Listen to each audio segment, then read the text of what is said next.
chiquillos, esperando se encuentren muy bien junto a sus familias, a sus seres queridos. Eh, Solo me queda mandarles un mensaje, más que un mensaje, unas palabras de aliento, de ánimo, de harta fuerza, contención, un abrazo gigante para cada uno de ustedes.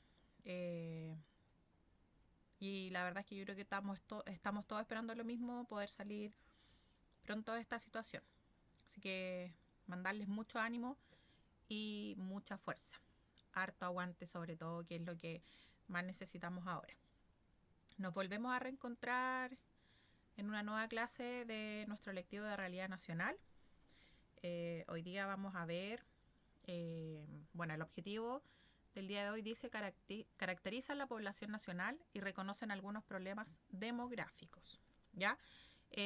Hoy día principalmente tenemos que analizar la composición de nuestra población. ¿Ya? ¿A qué me refiero con esto? Por supuesto, ver algunas palabras, conceptos, un glosario que podamos entender las palabras que vamos a ocupar para poder hablar de población. Y por supuesto, los problemas que conlleva esta población, ya que van de la mano también con las características geográficas de nuestro país, que ya muy bien la conocemos todos. Antes de comenzar entonces, revisar algunas palabras, algunos conceptos que son súper importantes para tratar en esta unidad. De todas maneras, los conceptos que vamos a ver ahora también van a aparecer en su guía de autoaprendizaje para que no tengan problemas. ¿Ya? Demografía. Es el estudio estadístico de las poblaciones humanas según su estado y distribución en un momento determinado o según su evolución histórica. El volumen de la población es el total de personas que viven en un lugar o en un momento determinado. La natalidad es un número de nacimientos que registra un país en un periodo determinado de tiempo. La mortalidad es el número de defunciones que presenta un país en un tiempo determinado. ¿Ya? Migración es el desplazamiento de población de un lugar a otro. Cuando la población llega a un determinado lugar, recibe el nombre de inmigrantes, mientras que cuando se va, se conocen como emigrantes. Migración, recordemos, también puede ser del campo a la ciudad, de una ciudad a otra, de una región a otra o de un país a otro. ¿Ya? No hay algún tramo en específico. Esperanza de vida es la proyección de los años de vida que presenta una persona en un determinado país. Densidad es la medida de distribución de población de un país. Indica, por lo tanto, el número de personas en cada unidad de superficie y normalmente se expresa en habitantes por kilómetro cuadrado. Y el crecimiento natural es la diferencia entre el número de nacimientos y el número de defunciones de una población en un determinado periodo de tiempo. ¿Ya? Para poder entender, por supuesto, el por qué finalmente estudiamos este concepto de población, entender lo que es población primero. ¿Ya? Población se define como el conjunto de personas que habitan una determinada área geográfica. ¿Ya? La población, su volumen, características y dinamismo es un tema de preocupación, por supuesto, de gran significación para la vida cotidiana. Cuántos somos, cómo somos y cuánto crecemos tiene que ver, por supuesto, con la disponibilidad de espacio y de recursos, que es más o menos lo que nosotros vamos a tratar hoy día. Ya finalmente conocer, ahí como sale muy bien la pregunta, cuántos somos, cómo somos y cuánto crecemos. Ya que sobre todo en su guía de autoaprendizaje vamos a ver estas proyecciones que se han hecho hasta aproximadamente el año 2050, pero que claramente estas proyecciones, con esta pandemia que estamos viviendo a nivel mundial, van a cambiar, por supuesto, las cifras. La población se puede estudiar desde distintos puntos de vista. Ya aquí no hay nada como concreto o algo que nos diga como la verdad en absoluto. Además, considerando que si estamos hablando de población, tenemos que hablar de una cierta cantidad de personas. Ya en este caso, por supuesto, nos vamos a concentrar en Chile. Y es súper importante tener súper en claro que hasta el día de hoy no tenemos mucha claridad de cuántos somos exactamente. ¿Ya? Entonces, como yo les digo, la población se puede estudiar desde distintos puntos de vista. Tenemos la geografía, en la que estudia fundamentalmente desde la perspectiva de la distribución y organización de los seres humanos sobre la superficie terrestre. También tenemos la demografía. La demografía se preocupa de las características vitales de la población a luz de los datos estadísticos, ¿ya? Que finalmente nosotros en la actualidad nos guiamos mucho por la demografía porque es la que nos arroja datos estadísticos de natalidad, mortalidad, de la educación, de vivienda, de salud. Todo ahora en la actualidad lo podemos simplificar a través de los datos estadísticos. También se puede estudiar desde una perspectiva económica, puesto que la población es a la vez mercado de consumo y fuerza de trabajo, por lo que resulta fundamental para la planificación económica. También tiene una indudable dimensión histórica, puesto que las condiciones en que hoy se encuentra la población de un país o región tienen una base de explicación en los procesos anteriores a que ha estado expuesta, ¿ya? Y por último tenemos la ciencia política.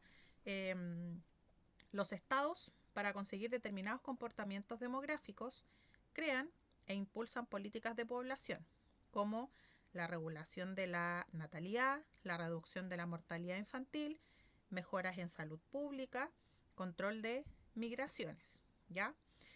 Y por supuesto, todo esto se analiza desde la perspectiva de la ciencia política, ¿ya? Nosotros entonces, viendo todo esto, por supuesto vamos a tratarlo desde distintos ámbitos, pero centrándonos en lo que yo les estaba mencionando recién, que es la demografía, ¿ya?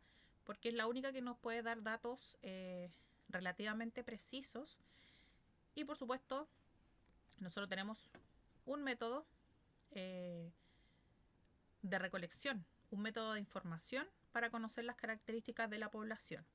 Y ese es el censo, por supuesto, ¿ya? El censo, ¿qué hace? Recoge y elabora datos correspondientes a todos los habitantes de un país o territorio. El organismo a cargo del censo en Chile es el INE. INE significa el Instituto Nacional de Estadísticas. Y además encontramos fuentes de información demográfica que son muy importantes en la actualidad, como el registro civil, ¿ya? Que se encarga de nacimientos, matrimonios, defunciones, ¿ya? Es una herramienta muy importante en la actualidad. El último censo que se hizo en nuestro país corresponde al año 2017, ¿ya? Y en este censo se arrojó que en nuestro país habían 17.574.003 habitantes, ¿ya? Esos son 3 veces más que la censada a mediados del siglo XX, ¿ya? O sea, el penúltimo censo que se realizó en nuestro país fue el año 2012, ¿ya? Y posterior a este, el 2017. El censo, como yo les digo, es súper importante porque recoge finalmente y elabora estos datos para poder entender cómo viven todos los habitantes de Chile, ¿ya? Su condición social, económica, étnica, cultural, todo, ¿ya? Por eso es tan importante. Lamentablemente el censo no ha estado exento de polémicas, ¿ya? Sobre todo el del 2012 es un censo bastante cuestionado porque se supone que las cifras o algunas cifras fueron fueron fraudes, ¿ya? Las tomaron y las arreglaron a conveniencia de algunos, por lo tanto también son cifras que lamentablemente se han ido ensuciando con el tiempo. Con el censo también, el último, que fue el del año 2017, hubieron varios problemas, porque hay personas que se negaron a ser censadas, y además había muchos problemas en ese momento con las comunidades mapuche, en donde ellos exigen ser, como ya sabemos, una nación independiente, ¿ya? Se presume finalmente, redondeando, que somos 18 millones de habitantes en Chile, ¿ya? Y ahora, a través de todos los datos que nos entregó el censo del 2017, nosotros vamos a conocer datos muy importantes para ir entendiendo la conformación de la población chilena. El primero es la evolución en el tiempo de los habitantes de nuestro país, ¿ya? Si nosotros nos fijamos en los censos entre acá, 1952 al 2017, se revela que nuestro país creció en aproximadamente 11 millones de personas, ¿ya? La tasa de crecimiento más alta se observó acá, entre 1952 a 1962, ¿ya? Esto. Y si nos fijamos la tasa del 2002 a la tasa del 2017, la tasa de crecimiento fue solo de un 1,0%, lo que confirma la tendencia histórica a la baja de el crecimiento, ¿ya? Si nosotros nos fijamos acá, tenemos qué significa la tasa de crecimiento, que sería esto en azul, ¿verdad? Lo rojo es la cantidad de habitantes que se han ido expandiendo a lo largo de los años, y el azul es la tasa de crecimiento. Por lo tanto, si nos fijamos, la tasa de crecimiento en nuestro país desde 1982 a la fecha del 2017 va a la baja, ¿ya? ¿Qué significa que la tasa de crecimiento sea baja? ¿Por qué nosotros podemos decir que es baja, siendo que tenemos una gran cantidad de habitantes? Si nos fijamos, subió, ¿ya? No significa la tasa de crecimiento lo mismo que la población, para que eso les quede súper claro. Cuando hablamos de tasa de crecimiento, significa cuánto se ha ido expandiendo nuestro país en relación a la población de distintas edades, ¿ya? ¿Y por qué nosotros hablamos de una tasa de crecimiento baja en el caso de Chile? Porque ha ido disminuyendo la tasa de mortalidad, ¿ya? Eso es un hecho. Ha ido disminuyendo también la tasa de natalidad, que ahí tenemos una de las diferencias finalmente para poder ir entendiendo por qué la tasa de crecimiento es baja. Y envejece la población, ¿ya? Por lo tanto, la tasa de crecimiento, en cuanto a la natalidad, ha bajado, ¿ya? O sea, no están naciendo tantos niños, tantos bebés como nacían en la antigüedad, ¿ya? De 1952 a 1960. La tasa de mortalidad ha disminuido. Y esto provoca que mayoritariamente en nuestro país existan personas adultas, ¿ya? Por eso se habla de esta tasa de crecimiento baja. Después tenemos la población de nuestro país por sexo y regiones que nos arrojó el censo del 2017. Si nos fijamos, acá se encuentran presentes las 16 regiones de nuestro país, las 16 regiones que hay en la actualidad, no lo olvidemos. Si nos fijamos, el 62,4% de la población se concentra en la región metropolitana, en la región de Valparaíso y en la región del Biobío. Esto es principalmente porque en estas tres regiones se encuentra el trabajo, ya se encuentran las actividades de servicios secundarios, primarios y terciarios. Encontramos todo. ¿Qué quiere decir esto? Más fácil acceso a educación, salud, bienes de servicio, trabajos, ¿ya?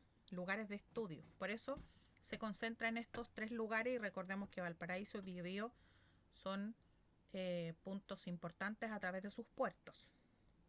Y si nos fijamos, tenemos también regiones que están más bajitas, que históricamente siempre se ha dado que pertenecen al extremo sur de nuestro país, en este caso Aysén y Magallanes, y en el norte la región de Arica y Parinacota, ¿ya? Esta situación se produce, a diferencia de lo que pasa con las que están marcadas con rojo, porque son zonas extremas, ¿ya? En el caso de Aysén y Magallanes, recordemos que hay muy pocos lugares habitables en la actualidad, no hay muchos lugares con la opción de acceder a servicios básicos, ya de bienes de consumo. Es también un tema, es una región en donde no acompaña, por supuesto, la temperatura. Hay muy pocas opciones de trabajo, ¿ya? Y en el caso de Arica y Parinacota es principalmente una región de paso, podríamos llamarla, ¿ya? En donde hay muchos negocios, muchas actividades, pero la mayoría de las personas llegan de paso a este lugar a dormir, a trabajar por temporadas y después se devuelven ya sea a Perú o a Bolivia, o se devuelven de esos lugares las personas que fueron, los chilenos que fueron a esos lugares, ¿ya? Otro dato importante que podemos destacar de acá de este gráfico de la población por sexo y regiones es que las regiones que más hombres tienen se concentran en Aysén y Antofagasta, ¿ya? ¿Por qué es esto? ¿Por qué se produce esta situación? Porque estos lugares, como yo les mencionaba, en este caso Antofagasta concentra es la mayor actividad minera de nuestro país. Y históricamente en nuestro país el trabajo de minería lo han realizado los hombres, ¿ya? Y en el caso de el sur, Aysén, también se han hecho más trabajos o hay más lugar en el fondo cabida para los hombres, que se considera lamentablemente que son trabajos de hombres, aunque sabemos que en la realidad no es así. Después tenemos este gráfico que es muy interesante respecto a los grupos etarios de nuestro país, ¿ya? En este gráfico se detalla la evolución de los grupos etarios.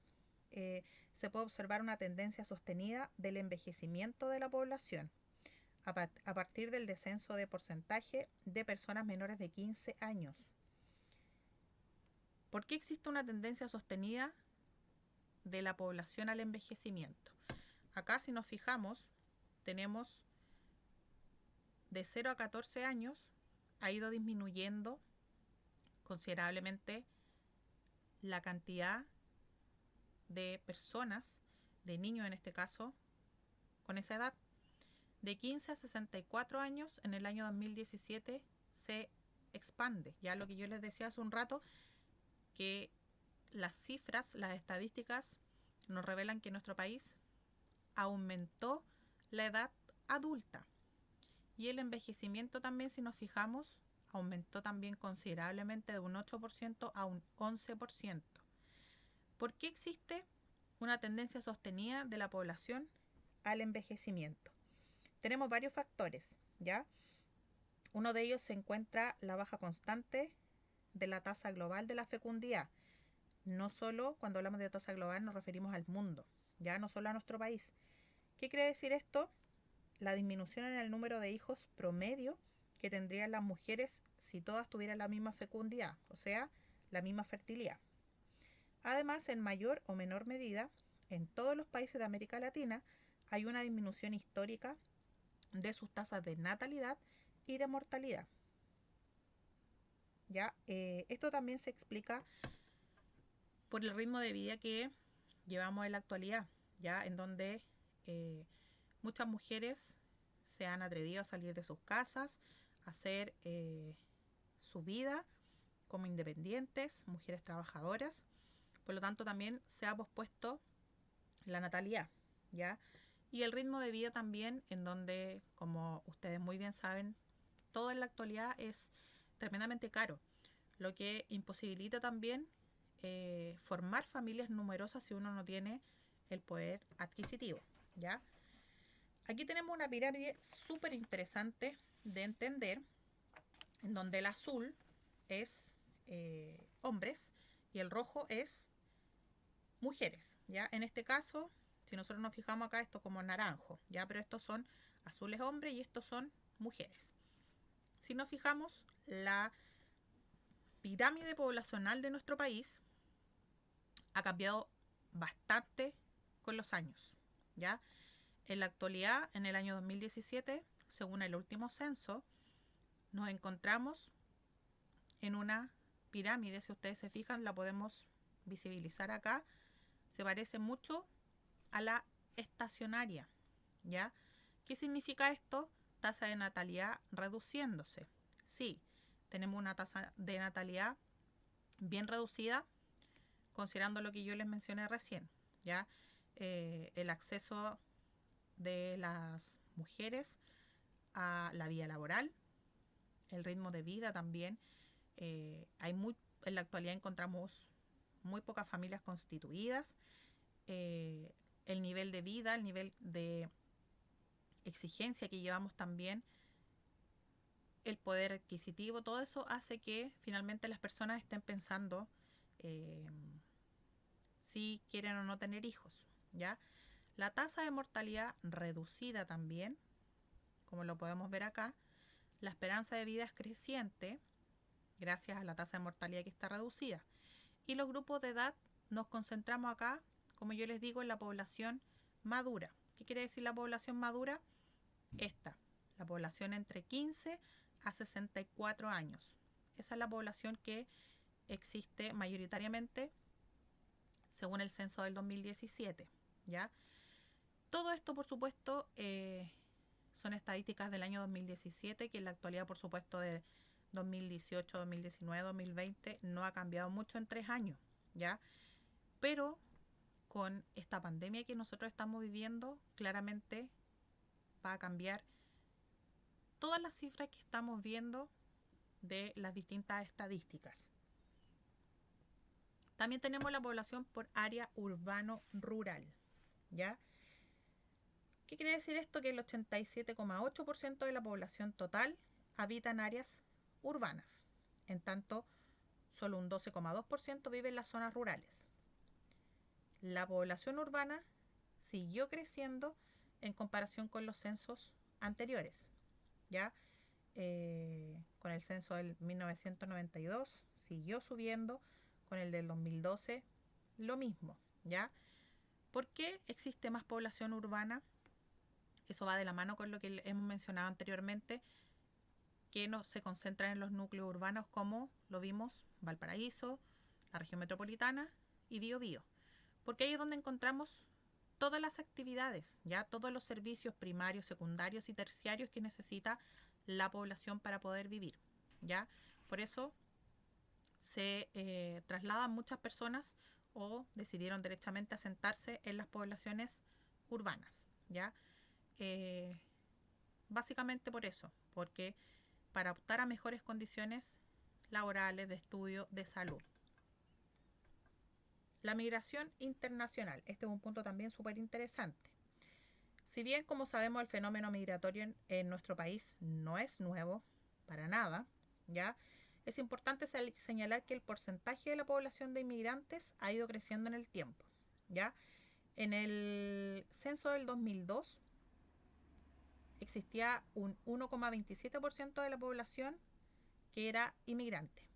Y después, en el censo, finalmente, que se realizó el año 2017, vemos que el 66,7% de los inmigrantes llegó entre los años 2010 al 2017, ¿ya?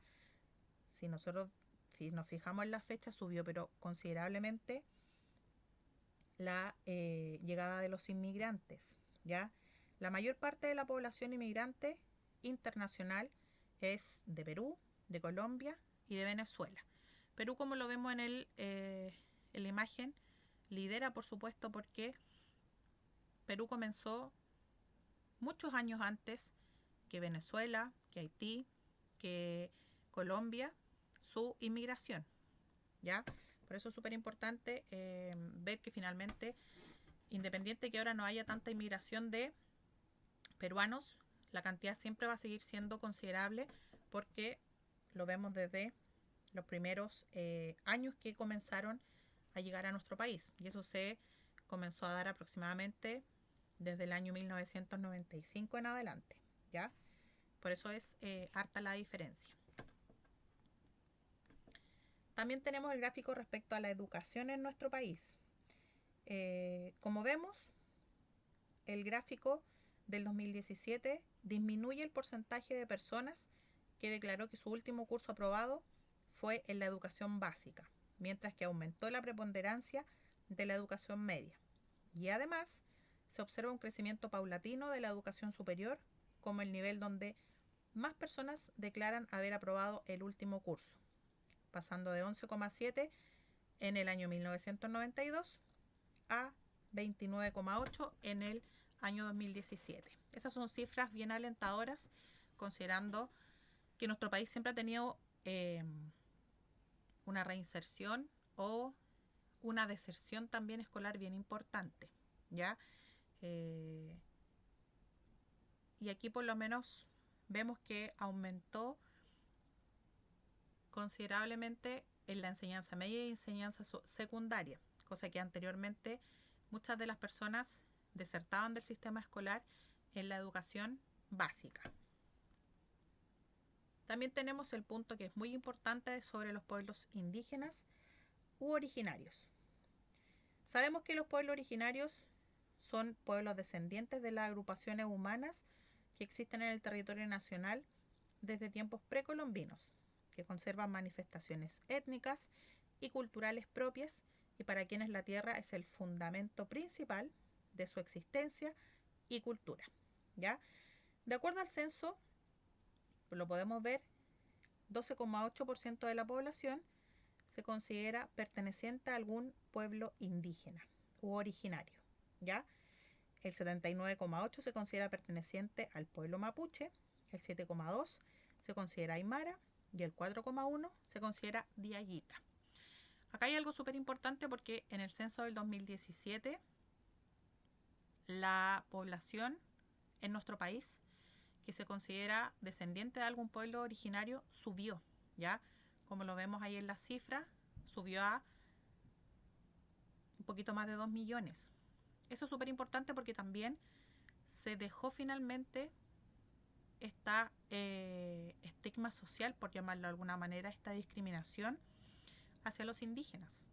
Por lo tanto, finalmente la gente se ha comenzado a atrever y que no tienen por qué tampoco sentirse mal o culpables o humillados por pertenecer a un pueblo indígena.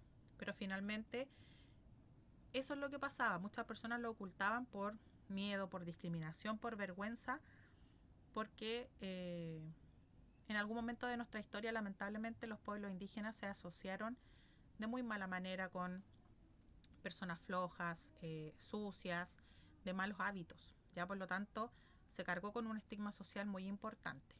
Pero lo bueno es que en el censo del 2017 la situación se revierte, como lo podemos ver. Viviendas por área urbana y rural. Según el censo del 2017, las viviendas particulares crecieron un 48,3% respecto a 2002. Cuando hablamos de viviendas particulares, son departamentos, son casas, son condominios, que sean las personas dueños, que arrienden, da lo mismo, son lugares en donde la gente habite, ¿ya? Entonces, si realizamos una comparación a nivel de áreas geográficas, el aumento de las viviendas particulares es similar en ambas zonas, ¿ya? Si vemos la área urbana es de un 48,5% y las zonas rurales llegó a un 46,8%. Y la región metropolitana concentra el 36,6% de las viviendas particulares del país, seguida por Valparaíso y Biobío, que obviamente iban a ser los lugares que más tenían viviendas porque son los lugares que más tienen población, como lo vimos en los gráficos anteriores. Y por otro lado hay 5 regiones que concentran menos del 2%, que sería Atacama, Tarapacá, Arica y Parinacota, Magallanes y Aysén, que ya lo habíamos mencionado que unas son regiones de paso y otras, debido a sus condiciones duras finalmente, presentan menos población, por supuesto menos viviendas. Acá para los que tengan la duda de por qué hay un censo en donde las casas urbanas y las casas rurales no es mucha la diferencia. Si nos fijamos acá, tenemos en el último censo urbana y rural. No es, en cuanto a porcentaje no es tanta la diferencia, pero muchas de las casas rurales son segundas casas, son segundos hogares, lugares de vacaciones, ¿ya? Por eso aparece de esta manera. Y los hogares. ¿Qué pasa con los hogares en el año 2017? La jefatura de hogar se utiliza principalmente para tomar a una persona como referencia y sobre la base de ella establecer relaciones de parentesco al interior del hogar. Por lo tanto, es aquella que todos los miembros del hogar reconocen como tal, ¿ya? Que en este caso puede ser el jefe de hogar o la jefa de hogar, como lo vemos en el gráfico, ¿ya? Y en el censo del 2017, las mujeres representaron el 41,6% de las jefaturas de hogar, creciendo considerablemente 10 puntos desde el censo del 2002. Eso es muy importante, ¿ya? Al observar la jefatura de hogar por sexo y según región, se tiene que en todas las regiones hay mayor proporción de jefes que de jefas. Sin embargo, en Arica y Parinacota, Valparaíso y Coquimbo, la brecha es menor, ya que en todas ellas el porcentaje de jefas supera el 43%, en contraposición con la región de O'Higgins, el Maule y los Lagos, que el porcentaje de jefes es mayor a 60,5%, ¿ya? Esto sería importante de analizarlo. Si nos fijamos, son varias regiones del centro-sur de nuestro país. Y habría que ver el por qué se concentran los jefes de hogar en esos lugares, ¿ya?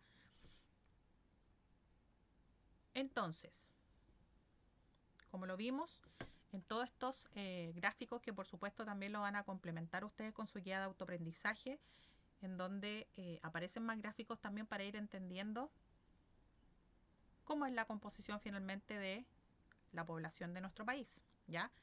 Tenemos las tres regiones en donde se concentra la mayor cantidad de habitantes, en donde, como yo les dije, se concentran en estos lugares porque concentran todo lo que el ser humano requiere finalmente para poder vivir, ¿ya? Los servicios, como les dije, primarios, secundarios y terciarios, ¿ya? Por eso es importante. Si nos fijamos también un dato importante, hombres y mujeres, hay más mujeres en Chile que hombres, ¿ya? No es mucha la diferencia si lo consideramos. También tenemos esta pirámide de población que la vimos hace un ratito, en donde es súper importante ver que nuestro país se está componiendo de personas adultas, ¿ya? La tasa de natalidad está reduciendo considerablemente por todas las razones que les expliqué y los adultos mayores han aumentado desde el último censo, que fue del 2012, ¿ya? Por lo tanto, si nos fijamos, nuestro país se compone aproximadamente de personas entre los 25 a los 64 años, ¿ya? Ahí es donde se concentra la población de Chile. Recordemos también, por la geografía de nuestro país, que se dan distintas características, como estas jefas de hogar, eh, también las familias. Tanto que hemos hablado en la actualidad de estas familias disfuncionales o estas familias monoparentales, que ustedes en su guía de autoaprendizaje lo van a conocer aún más, ¿ya? Así que los invito a realizar su guía de autoaprendizaje número 4. Cualquier cosa nos escriben al correo, ¿ya? Les dejo un abrazo, harto ánimo y mucha fuerza, chiquillos. Que estén muy bien.